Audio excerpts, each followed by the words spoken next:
Hey, what's up, dudes? Real quick, today's video is brought to you by Tone Locker. If you haven't gotten on Tone Locker yet, check out the link below in the description. Use my invite code. Tone Locker is an app where you can catalog your gear, add your own gear to your locker, see what other people have got, facilitate trades. You can track the history of your gear, kind of like Carfax for your gear. And they give away stuff pretty much every month just for signing up and inviting your friends. It's a very cool app and some very cool dudes behind it. So check it out, Tone Locker, link in the description. Back to the video.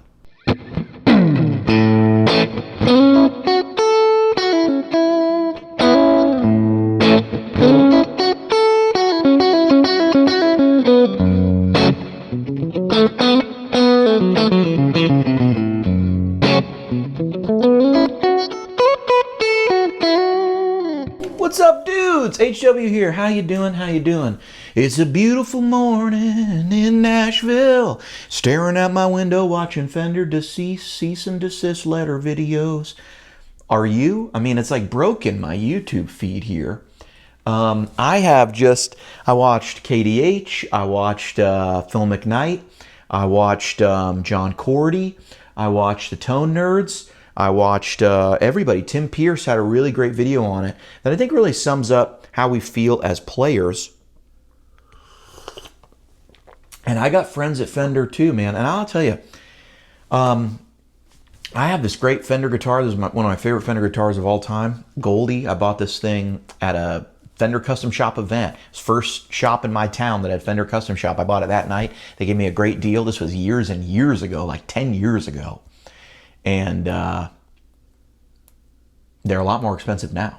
I wouldn't buy them for what they go for now, but I splurged and bought it then. It's a great guitar. Fender gave me a guitar and gave me a Toemaster Pro. I had previously bought. I've paid for many more Fenders than I've ever been given, but they did give me a Mexican Telly.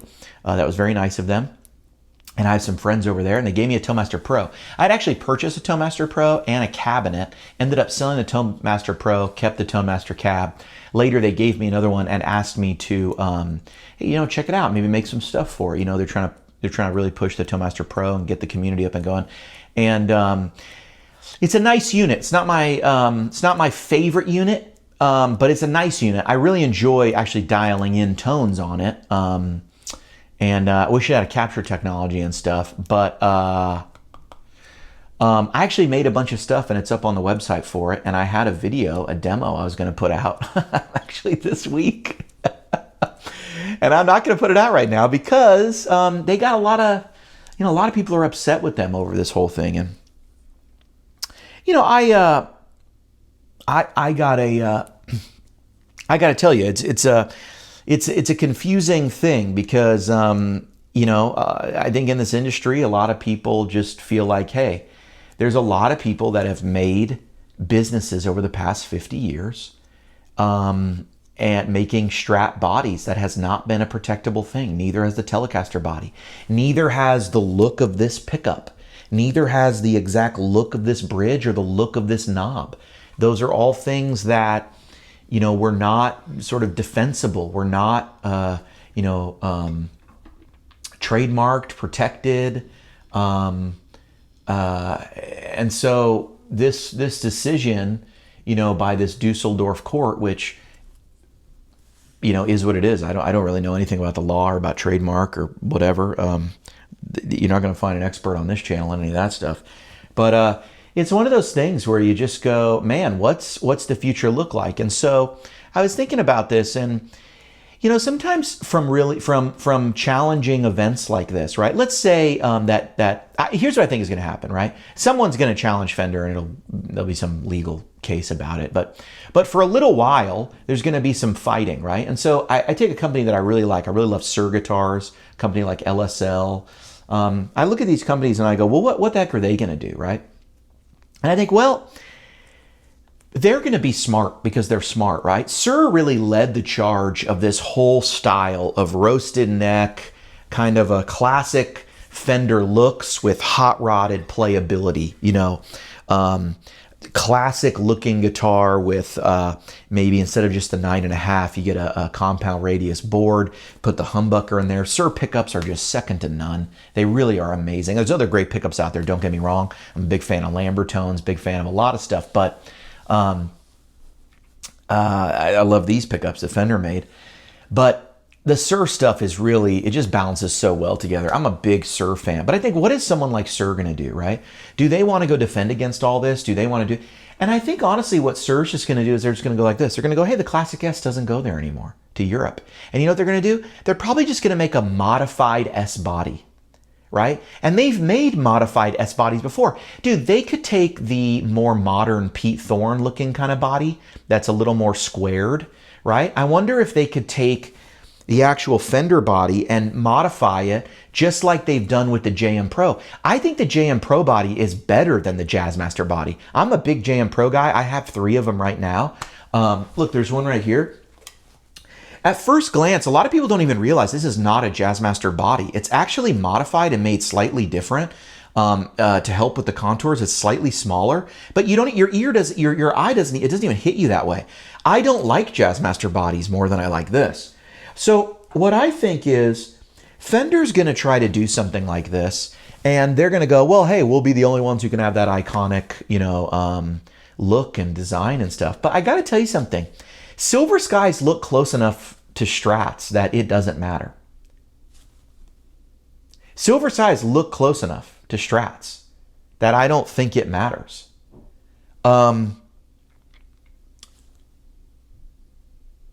I think when I see a Silver Sky, it kind of just looks Stratty to me. I see that it's different, but yeah, a lot of people don't seem to even notice that. But like when the Silver Skies came out, I remember people saying they literally just put their headstock on a Fender, and I remember thinking, no, they didn't. The body is their own body. It's the PRS body. It's just that they made the pickup, they made the pickguard follow the body in such a way that it looks like the Fender body. It like kind of tricks your eye. And then they said they literally just put a Fender, a PRS headstock, but they had actually flipped the PRS headstock in a very tasteful way. I mean, look, obviously it's meant to look like a Strat. That's what John Mayer wanted. But, my point is sometimes things like this actually lead to really amazing moments of innovation. And so while I think everyone's justified in their feeling a Fender, I'm now looking to guys like John Suhr. I'm looking to the people at LSL. I'm looking to the people at, Mac Mull, who make amazing guitars, to say, hey, it has been the case that players really didn't want you to get away from this body. It has been the case that players have said, I want classic look, but I want these other features and I want it to be made like the old ones or made better than Fender's making and better than the old ones, right? In the case of Mac Mull, I think it's like made kind of like the old ones, but made even better than the old ones, right? And I think you've got all that stuff going on, but now I think the market is going to reward something else. I think the market is going to reward now the best S-type body that is classy looking and looks like it could be classic. Might not be the exact classic shape, but that's just a little different. And I think PRS has done this very well. And I think this is an opportunity. I mean, look, I'm not trying to defend Fender at all. I have a bad taste in my mouth like everybody else. I'm just saying, sometimes from these challenges, you see these sort of masters of their craft who go back to the table and go, okay, there was never a point to redesigning the S body. People wanted the S body and it was available and it's a great shape. But now, how do I make it better? And will the market reward it? And I think the market will reward it. I think what's going to happen with these companies now, I think of like Suhr. I think what Suhr is going to do is this. There's going to be the Classic S in America, and the Classic S's can't go to Europe. But they're probably going to come out with an alternate S body style, and they're probably going to say, hey, the alternate S body style that we create is actually better, and here's why. It's better, and here's why, and you can get it in America, or you can get the classic thing in America, but in Europe, we just have the better version. We don't have the Classic S. Meaning, I don't think this is going to turn out like it's going to turn. I don't think Fender has done what they think they've done. That's what I'm saying. I don't think this is going to turn out better for them. I think they're going to absorb all this bad will, and the Chinese companies are actually just going to begin copying in large number whatever the new Sir body shape or the LSL body shape or the Macmull body shape, whoever kind of wins, there's now like it's like a runoff, right? It's like a competition. Who can make the coolest sort of awesomest looking S altered body that doesn't run into the legal trouble in the EU? Because why would you want to? Why would you want to defend it, right? Someone like Thomann might have the pockets to defend against this, but Thomann is probably thinking, well, do I make more money selling S-type guitars with Harley Benton, or do I make more money selling Fender stuff? I'd probably make more money selling Fender stuff. I can just discontinue my S, or I can just change the body over here. And Fender's going to go, look, we have such a competitive advantage now. Our Squires aren't going to be challenged by anybody else. And people like Sir are going to go to the table and they're going to innovate. And I think that is going to be the thing that separates the wheat from the chaff. If there was ever a moment when the Gen Z boomer, when the boomers are getting older, when Gen Z is coming up and really doesn't have a lot of adherence to the old styles, and millennials, we're sitting right here, millennials and Gen X, we're kind of sitting right in the middle where it's like a lot of us are in love with the old stuff, have some of that romance, but also we like the new stuff. We're very on board with Sir and LSL and all these guys who sort of make, you know, the modified stuff like Veritas and Jennings, right? Jennings makes kind of some of the I think Jennings makes the best looking modern praise and worship guitars that are obviously F inspired. They're obviously, you know, the body is like, hey, that's a Telly inspired thing. That's a Jazz Master offset inspired thing. But the designs are totally different. I mean, there's no way you could think of Jennings as a Fender, right? It's a different thing. It's a boutique, you know, kind of looking instrument. And that like Chad's designs, that's where I go, see, that is classy. It's a play on the old, but it works in the new, and it just looks like it was built with someone's hands that really care. And if you know Chad, you know that. I got one look at Chad's truck one time, and it just said Chad Jennings Custom Guitars like on the side. And I looked right at it and I said, that is the truck he should drive. That is the perfect truck. That is the truck of a guy who builds instruments with his hands, kind of one or two or three at a time. You know what I mean? Like who shapes the neck, who does the whole thing, and who does it right there in Southern California. Like that's the truck. It was an old truck that had obviously had a little work to restore it, but it wasn't pristine, but it was like it wasn't a showpiece. It was a working man's truck, but he obviously had a lot of pride in it, did the paint, custom paint on it. It just, you know, looked like he took pride in what he did. But it wasn't a showpiece. It was an actual working thing. And it made me go, I got to get one of those guitars. Hell yeah. Hell yeah. And as a player, I think that's what's going to happen now with companies like Sir. They're going to go to the drawing board. And they're going to come up with something incredible probably. And it might take a couple iterations, right? There might be the next iteration they have of an S guitar. I think the classic ones are always going to be available here in the States, of course. I don't think Sir is going to stop making those, or anybody else is going to stop making those.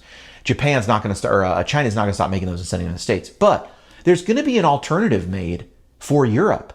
And I wouldn't be surprised if that alternative is just made as like here's a better version. And here it is. And now it's available in Europe. You're not really missing anything. And here it is, you know, in the United States, also because it's better.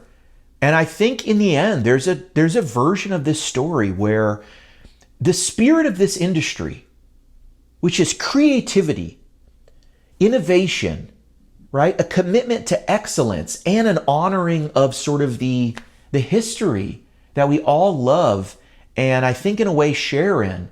I think all those things can come together to actually something really good happening. And I think it's just always important to remember the cream rises to the top. You know, the proof's in the pudding. You know, work hard and serve the customer and be grateful, and good things will happen to you. I think that is still true. And I think with the support of everybody who's showing a lot of like displeasure for what's going on, I think there are bright days ahead.